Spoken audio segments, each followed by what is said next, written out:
Halo, assalamualaikum teman-teman semua. Bagaimana kabar Anda hari ini? Semoga Anda selalu sehat, banyak rezeki, dan selalu dalam lindungan Tuhan Yang Maha Esa. Amin.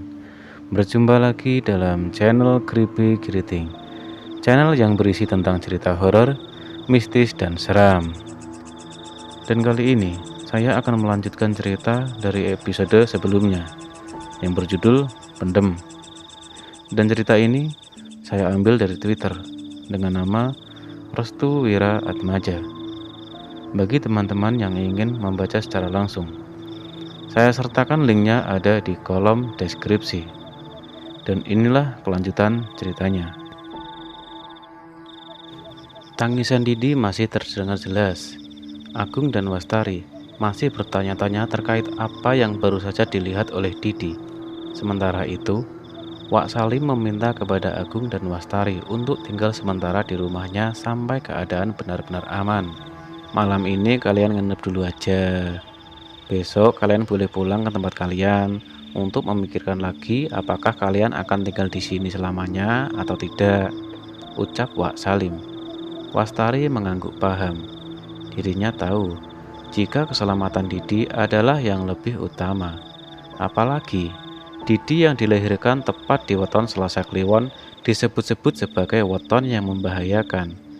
Weton Selasa Kliwon memiliki keunikan dari weton yang lainnya, terlebih lagi pada weton Jumat Kliwon. Orang yang terlahir di weton Selasa Kliwon memiliki kelebihan yang tak bisa disangkal. Terkadang mereka mampu merasakan hal-hal yang sensitif lewat sudut pandang mereka sendiri. Akan tetapi perbedaannya juga tergantung dari kemampuan orang itu sendiri. Terkadang, ada yang mampu melihat dengan sayup-sayup bayangan yang melintas. Ada juga yang konon bisa mencium aroma busuk dari sosok yang berada di sekitaran atau mungkin bisa merasakan perbedaan hawa yang dihuni oleh makhluk gaib atau tidak. Karena itulah, weton Selasa Kliwon sangat disukai oleh orang-orang yang berkeinginan untuk mencari tumbal pesugihan untuk dirinya sendiri. Tidak heran jika Wak Salim mengatakan hal itu kepada Wastari, karena faktanya Didi sendiri memang memiliki hal yang tidak bisa dimiliki oleh anak-anak seusianya. Malam itu mereka menginap di tempat Wak Salim, yang tak lain adalah rumah dari almarhum orang tua Wastari. Di rumah itu terdapat 3 kamar. Agung dan Wastari menempati ruangan yang ada di bagian depan, yang nantinya akan bersebelahan dengan kamar milik Didi. Sedangkan Wak Salim, dia menempati kamar bagian belakang, yang jaraknya berdekatan dengan dapur. Sebelum tidur, Agung dan Wastari mengintip kamar Didi. Mereka berdua tampak sangat khawatir dengan apa yang terjadi dengan Didi barusan. Di dalam kamar, Wastari dan Agung melihat Didi yang Didi sedang termenung. Dia hanya menatap langit-langit kamarnya yang terasa berbeda dengan langit-langit kamar miliknya yang ada di rumah. "Kok belum tidur, Dik?" tanya Agung. Didi hanya menatap wajah Agung dengan tatapan yang tak biasa. Kedua matanya benar-benar melotot, layaknya mengenal orang baru yang ada di sekitarnya. Kengerian itu membuat Agung merasa heran terkait apa yang terjadi kepada anaknya. "Dek, kamu kenapa?" tanya Agung sembari mendekatkan dirinya ke arah Didi. Didi langsung bergerak menjauhi Agung, yang mendekatkan tubuhnya ke kasur miliknya. Kedua tangannya mencengkram selimut kuat-kuat. Tatapannya berubah kembali. Kali ini, Agung dan Wastari melihat dengan jelas tatapan dari kedua mata Didi yang penuh dengan ketakutan. Bersamaan dengan itu, terdengar suara pria yang menyarankan kepada Agung dan Wastari untuk tidak mengkhawatirkan Didi secara berlebihan. "Ojo khawatir, anakmu bakal selamat." Yang artinya, jangan khawatir, anakmu akan selamat. Ternyata suara itu berasal dari Wak Salim yang dari tadi sudah berdiri di dekat pintu sembari membawa sebuah lonceng. "Didi kenapa, Wak?" "Dia hanya ketakutan saja, nanti juga sembuh." Ada yang tidak beres. Agung melihat ekspresi wajah dari Wak Salim yang tampak biasa-biasa saja. Entah mungkin itu karena Wak Salim sedikit mengetahui terkait apa yang terjadi kepada Didi atau tidaknya. Namun, baru kali ini Agung merasa ada yang tidak beres dengan gerak-gerik Didi yang tidak seperti biasanya. Wak Salim mendekati Didi, lalu ia sentuh dahi Didi dengan tangan kanannya, sembari membacakan sesuatu dan membunyikan lonceng tersebut sebanyak 7 kali. Tidak lama kemudian, Wastari dan Agung merasakan hawa dingin dengan bebunyian lonceng tersebut.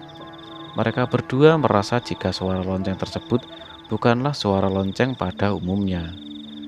"Anakmu pasti selamat," ucap Wak Salim. Ia pun tersenyum kepada Agung dan juga Wastari. Setelah itu, dirinya meninggalkan kamar Didi sembari membunyikan kembali lonceng yang sama. Agung dan Wastari yang melihat tingkah aneh dari Wak Salim hanya terdiam. Mereka berdua berharap jika keadaan Didi bisa baik-baik saja dan keesokan harinya mampu kembali ke rumahnya dengan aman. Keesokan harinya, keadaan Didi sudah sedikit membaik. Agung dan Wastari memutuskan untuk kembali ke rumahnya untuk memikirkan ulang terkait apa yang terjadi kepada Didi baru-baru saja. Sebelum mereka pamit, Wak Salim meminta kepada Agung dan Wastari untuk kembali lagi ke rumahnya karena ada sesuatu yang belum terselesaikan kepada Didi. Agung hanya mengiyakan apa yang diucapkan oleh Wak Salim. Dalam hatinya, ia merasa ada sesuatu yang mengganjal terkait apa yang terjadi oleh Didi karena sebab perbuatan yang dilakukan oleh Wak Salim. Ini kuncinya. Jika nanti kalian kesini dan kebetulan aku tidak ada di rumah, kalian boleh langsung masuk ke dalam rumah. Wastari langsung menerima kunci itu. Tampaknya Wak Salim menginginkan jika Wastari tinggal di rumah milik orang tuanya. Namun berbeda dengan Agung. Benak hatinya semakin yakin jika apa yang dikatakan oleh ibunya memang benar. Ia mesti berhati-hati terhadap seseorang yang berada di sekitarnya, termasuk kepada orang-orang yang memiliki latar belakang buruk terhadap keluarganya. Hari itu juga, Agung dan keluarga pun kembali ke rumah. Mereka sudah mengetahui sisi rumah dari orang tua Wastari. Mungkin Agung membutuhkan saran kepada orang tuanya lagi untuk bisa menempati rumah yang tergolong aneh itu. Mobil mulai berhenti ke sebuah sudut rumah. Seorang wanita tua sudah menunggu di depan rumahnya sembari menyirami tanamannya. Ibu Nani sudah menantikan kehadiran Agung dan yang lainnya. Tampak senyum manis yang dihadirkan oleh Ibu Nani tatkala cucu kesayangannya langsung berlari ke arahnya sewaktu turun dari mobil. "Nenek!" Waduh, cucuku sayang. Wastari menurunkan beberapa barang yang ada di mobil. Agung membantunya menurunkan barang-barang yang dibutuhkan oleh Wastari. "Agung, Wastari, ayo nak, kita masuk dulu." Sore itu, suasana sedikit mendung. Angin juga berhembus seperti tidak biasanya. Entah ada pertanda apa. Akan tetapi, Ibu Nani telah dulu menutupi semua rumahnya untuk menghindari hal-hal yang tidak diinginkan. "Bagaimana? Kalian sudah survei tempat?" tanya Ibu Nani kepada Agung dan Wastari. Agung dan Wastari saling pandang. Mereka kemudian mengangguk secara bersamaan dengan ragu. Tampaknya Ibu Nani sudah mengetahui hal-hal yang memang ditakuti oleh keduanya. "Anakmu itu memang memiliki sesuatu hal yang tidak semua orang mau. Wetonnya sangat memikat bagi orang-orang yang menginginkan kekayaan secara utuh," jelas Ibu Nani. "Maksud ibu?" Selasa Kliwon dilambangkan sebagai weton yang kerap dijadikan tumbal oleh banyak orang. Selain itu, berbagai santet juga sering dilayangkan tepat di malam Selasa Kliwon atau tepat di Selasa Kliwon. Ibu Nani mengatakan hal itu sembari mengelus kepala Didi. Tidak berselang lama, Didi mulai tertidur tepat di pangkuan neneknya. "Kamu bawa dulu anakmu ke kamar. Malam ini kita coba obrolkan terkait kejanggalan pamanmu itu, Tari." Wastari mengangguk. Tapi sebelumnya, tahu dari mana Ibu Nani perihal Wak Salim? Selama Wastari dan Agung menikah, keduanya belum sekalipun memperkenalkan Wak Salim kepada Ibu Nani. Bahkan Agung pribadi, dia baru tahu jika Wak Salim adalah adik dari ayah Wastari. Entah memang secara kebetulan, Ibu Nani mampu memprediksi hal itu atau memang ada sesuatu yang tidak diketahui oleh Agung sendiri. Setelah Wastari membawa Didi ke kamar, ia kemudian kembali lagi ke ruang tamu untuk membahas sesuatu hal yang belum diketahui olehnya dan juga Agung. Kalian tahu, ada beberapa santet yang pernah menyerang keluarga sampai bapak meninggal dunia, ucap Ibu Nani. Agung dan Wastari hanya menyimak apa yang nantinya disampaikan oleh Ibu Nani kepada keduanya. Lowo ireng adalah salah satu jenis santet yang sulit untuk diprediksi. Kejadiannya sama persis tepat di saat korban mengalami sebuah tragedi. Tragedi? Maksud ibu? Tanya Agung. Lowo ireng adalah santet yang menyerang korbannya dengan cara kecelakaan. Entah karena kecelakaan lalu lintas atau saat dirinya sedang melakukan pekerjaan. Namun, ada sebuah ciri-ciri yang tidak diketahui oleh banyak orang terkait jenis santet ini. Ibu Nani melihat jam dinding. Entah sampai kapan dirinya bisa menjelaskan hal ini kepada Agung dan Wastari. Namun, tekadnya tidaklah lemah. Ibu Nani harus menyampaikan hal ini untuk bisa menjaga keluarganya sendiri. Orang yang nantinya akan terkena lowo ireng, mereka akan diikuti oleh bayangan hitamnya sendiri. Agung langsung teringat sesuatu saat dimana dirinya melihat ada korban kecelakaan yang meninggal di tempat. Tepat di saat itu, Agung melihat ada bayangan hitam yang keluar dari mobil. Lalu, dia juga melihat orang-orang yang di sekitarnya benar-benar dalam kondisi yang aneh. Belum lagi dengan kemunculan orang yang baru saja mengalami kecelakaan tersebut dan duduk di jok belakang mobilnya. Aku pernah melihatnya, ucap Agung. Itu adalah lowo ireng. Santet jenis ini tidak bisa diketahui secara jelas. Apakah dia mengalami kecelakaan secara murni atau memang ada sesuatu yang mengarah kepadanya, yaitu orang yang sengaja mencelakai dirinya agar mengalami kecelakaan dan meninggal di tempat itu juga. Agung mengangguk paham. Begitu juga dengan Wastari. Ia semakin tahu terkait hal-hal aneh yang terbilang sangat mustahil, namun juga bisa dikatakan hal itu ada di sekitarnya. Tapi Bu, aku boleh tanya? Tanya Wastari. Ibu Nani tersenyum kepada Wastari. Ia tahu Wastari pasti akan menanyakan sesuatu hal yang berkaitan dengan keluarganya. Kalau santet Banaspati itu apa, Bu? Ibu Nani langsung menatap tajam ke arah Wastari. Ia terkejut tatkala Wastari mengetahui salah satu jenis santet yang mematikan, yaitu santet Banaspati. Kamu tahu dari mana santet itu? Wak Salim. Sudah kuduga. Ibu kenal Wak Salim? Tanya Wastari. Bapakmu yang kenal. Dia menceritakan tentang Wak Salim terhadap ibu tatkala kedua orang tuamu menceritakan tentang saudaranya yang memiliki sifat aneh. Sifat aneh? Pak Demu suka makanin kodok kan? Wastari tidak mengetahui hal itu. Yang ia tahu, Pak D-nya sering mencari kodok. Mungkin setahunya, kodok yang dicari oleh Wak Salim memiliki tujuan lain. Aku kurang tahu soal itu, Bu. Udah, lupakan itu. Jadi, Pak Demu kasih tahu tentang santet itu karena cerita apa? Dia menceritakan tentang teror-teror yang menyerang kedua orang tuaku. Salah satunya adalah dengan cara serangan santet Banaspati yang sering mengelilingi rumah. Ibu Nani menghela nafas panjang. Kali ini, ia tahu siapa orang yang harus ia curigai.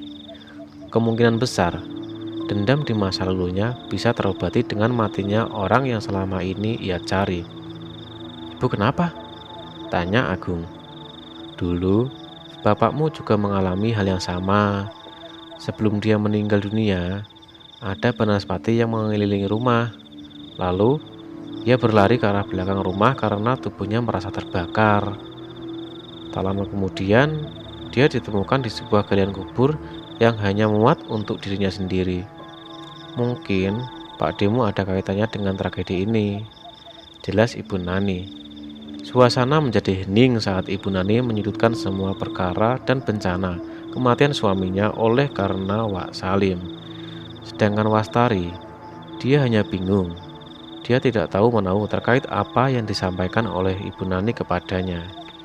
Pikirnya, kemungkinan besar apa yang terjadi kepada keluarganya memang sangat aneh dan menyimpan teka-teki yang sangat misterius. "Anakmu sudah tidur?" tanya Ibu Nani. "Sudah, Bu. Ada apa?" "Coba cek lagi." "Loh, kan Ibu tahu tadi Didi tidur." Ibu meminta kepada Wastari untuk mengecek Didi. Mungkin ada sesuatu yang mengganjal di hati ibu perihal Didi yang dikatakannya belum tidur. Wastari akhirnya bangkit dari duduknya. Ia kemudian berjalan ke arah kamar anaknya untuk mengetahui apakah anaknya sudah tertidur atau belum. Namun, belum juga Wastari tiba di kamar anaknya. Tiba-tiba, ia mendengar sesuatu dari dalam kamar. "Kok kamu kurus banget? Kamu gak pernah makan ya?" Jantung Wastari berdegup dengan kencang. Ia tidak menyangka jika anaknya sedang berbicara kepada sesuatu yang mestinya tidak ada satu orang pun di dalam kamar itu. "Rambut kamu juga putih. Kamu kesini mau nemenin aku?" "Kamu sembunyi aja. Nanti dimarahin sama nenek. Soalnya nenek aku galak." Wastari pun ingin membuka pintu kamar anaknya. Namun, dengan cepat, Ibu Nani langsung menepuk pundaknya dan meminta kepada Wastari untuk tidak berisik. "Itu kiriman dari Pak Demu." "Kiriman apa, Bu?" "Kiriman untuk menukar jiwa anakmu." Maksud Ibu? Pak Demu mau numbalin anakmu sendiri." Wastari tidak menyangka jika Pak D-nya akan melakukan hal ini kepada dirinya. Mungkin apa yang memang dikatakan oleh mertuanya itu ada benarnya. Pasalnya, Didi merasa aneh tatkala berada di rumah itu. "Bu, aku harus bagaimana?" Ibu Nani meminta kepada Wastari untuk mundur sejenak. Ia kemudian membuka pintu dan sontak saja Didi langsung mengucapkan sesuatu tatkala pintu kamarnya akan dibuka dari luaran. "Cepat-cepat masuk, ada yang datang." Dengan wajah yang sumringah, Ibu Nani pun penasaran dengan sosok yang disembunyikan oleh Didi. "Kamu bawa sesuatu ya?" "Enggak kok, Nek." "Ayo, kamu mulai bohong nih sama nenek." Didi pun melihat ke arah lemari. Ia seperti memberikan tanda lewat kedua tangannya agar tidak keluar dulu sebelum waktunya. "Temanmu cantik atau ganteng? Nenek kok gak bilang-bilang kalau mau masuk ke kamar ini?" Ibu Nani melangkah menuju ke arah Didi. Jari jemari Ibu Nani sempat dimainkan dan diputar-putarkan beberapa kali untuk mengetahui sesuatu yang tersembunyi di lemari tersebut. Sampai akhirnya, ketika Ibu Nani melangkah kakinya menuju lemari, tiba-tiba Didi langsung membentangkan kedua tangannya sembari menghalang-halangi neneknya untuk tidak membuka lemari. "Nenek mau apa?" Ibu Nani tersenyum. Ternyata sosok yang menempel kepada Didi sangatlah pintar. Dia mampu memanipulasi seseorang hingga membenci keluarganya sendiri. "Nenek mau kenalan sama teman kamu, boleh nggak? Kan ini rumah nenek, jadi nenek wajib tahu siapa yang ada di rumah ini." "Temen aku nggak mau kenalan sama nenek, soalnya nenek galak." "Nenek galak kan demi kebaikan Didi, tapi nenek gak suka teman Didi." "Kalau begitu, kalau nenek bilang teman kamu pencuri, boleh nggak?" "Pencuri?" "Iya, teman kamu suka mencuri jiwa-jiwa yang tidak bersalah dan belum berlumuran dosa." Ibu Nani segera mendorong Didi ke kasur dengan cepat. Tangan Ibu Nani segera membuka lemari. Akan tetapi, yang ditemukan oleh Ibu Nani hanyalah baju-baju miliknya. Sosok yang dikatakan oleh Didi tidak berada di dalam lemari. Namun, dari luaran, Wastari berteriak dengan kencang tatkala melihat Didi bersikap aneh.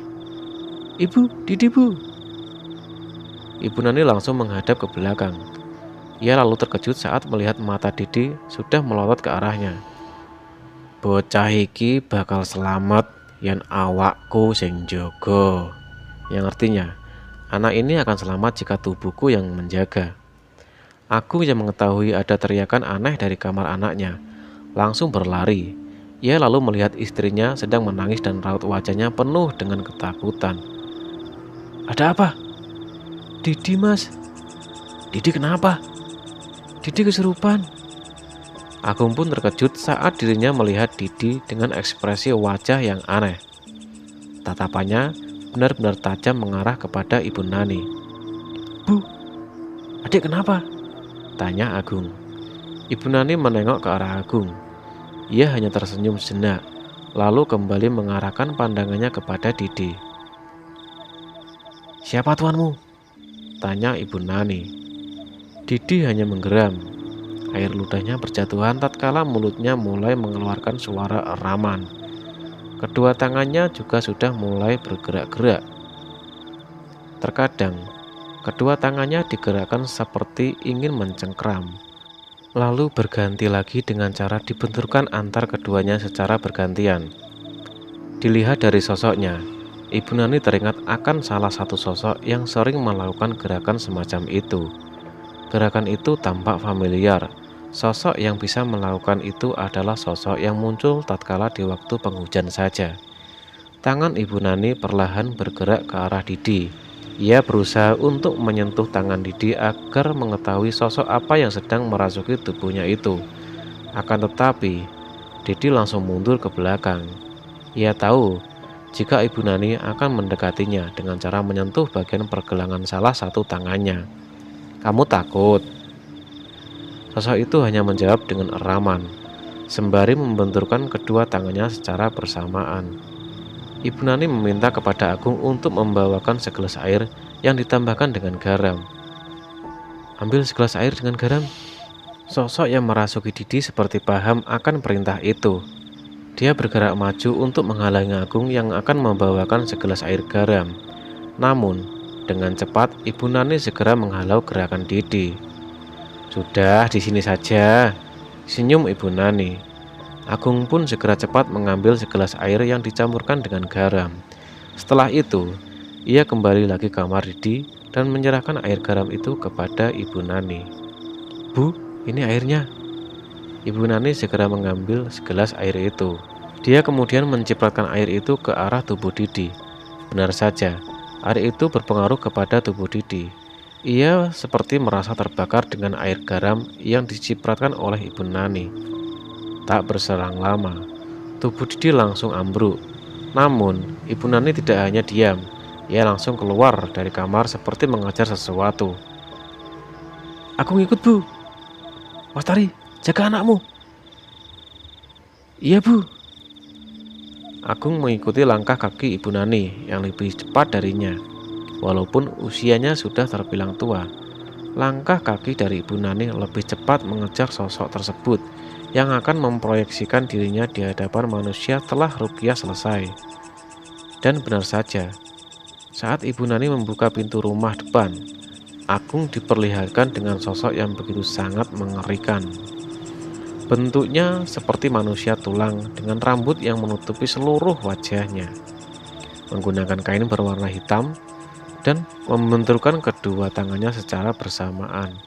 Selain itu juga, terdengar suara yang sangat familiar, seperti halnya saat di mana Agung mendengar suara itu tepat saat dirinya berada di rumah Wastari. Tek, tek, tek. Seluruh tubuh Agung tidak bisa bergerak. Ia seperti merasakan mati langkah dengan seketika tatkala melihat sosok yang aneh itu. Bu, itu apa? Itu Jerangkong, sosok yang dikirim oleh Pak D-nya Wastari. Sosok ini yang menempel pada tubuh si Didi. Perlahan, kabut menutupi sosok itu.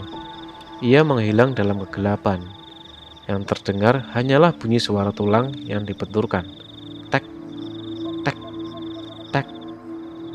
Ibu Nani langsung menatap ke arah Agung. Ia kemudian mengatakan sesuatu terkait fakta tentang kematian ayahnya. sosok itu pernah datang ke rumah sebelum kematian ayahmu. Bisa jadi Pak Dewastari adalah pelaku dari kematian ayahmu. Dan demikianlah part 2 dari cerita ini. Ikuti terus channel Keripik Keriting agar Anda tak kelewatan part 3 dari cerita ini.